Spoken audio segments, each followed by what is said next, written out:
All right. Welcome back.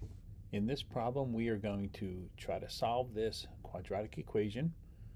Okay, we're going to do this by completing the square. All right, so let's just review. Here is your standard form for the quadratic equation. And let me give you an example of one that we've done before.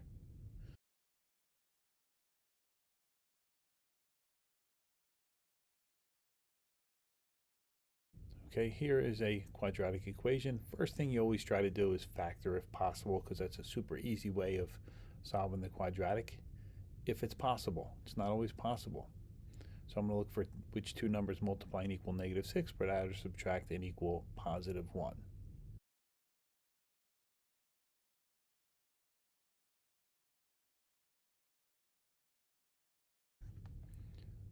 Okay, and I broke this up into two binomials, x plus 3 and x minus 2. And then I used the zero product property and solved this equation, setting each one of these parentheses equal to 0.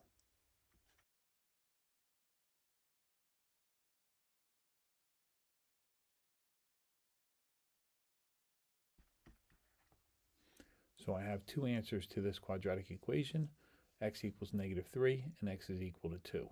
So now I want to come over here and I want to try to first factor, if possible, what two numbers multiply and equal 4, but add or subtract and equal -12.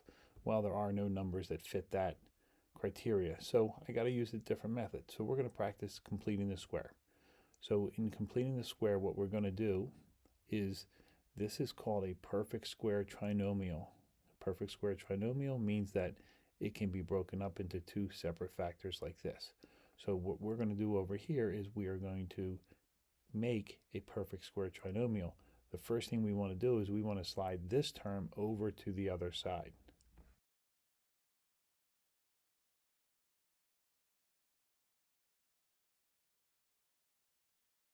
And we want to leave a little space here because that's where we are going to insert a number to make the perfect square trinomial so that we can then eventually factor.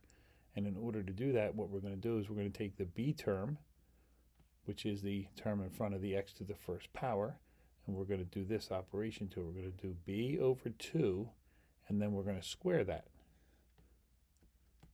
So in this case, b is -12. We're going to put that over 2.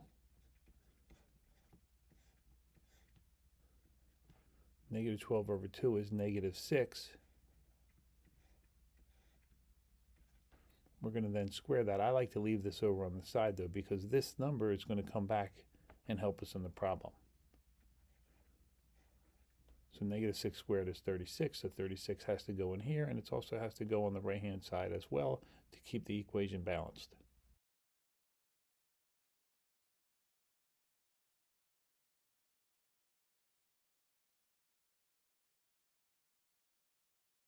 So now what I've done is I've created a perfect square trinomial over here, and I'm going to factor this guy. And when I factor this, this -6 is going to be, okay, what is in the factor.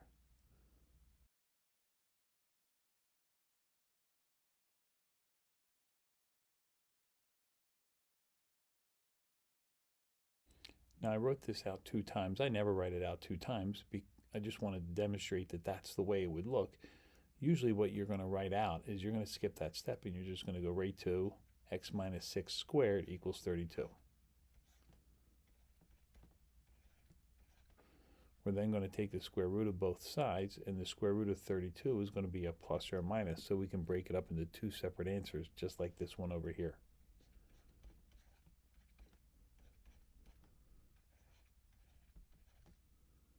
Okay, I want to move over here a little bit because I have a little bit of room. Now we have to add 6 to both sides. So what you want to do is you want to slide that 6 in front of the plus or minus sign.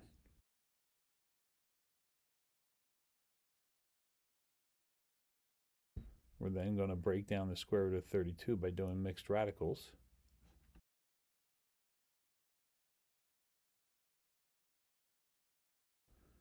And there are my two answers. X equals 6 plus 4 root 2 and x equals 6 minus 4 root 2. If you enjoyed this video and like to see more, smash that like button and subscribe to my channel. And I look forward to seeing you on the next video. I hope this was helpful. I thought that was a pretty cool problem.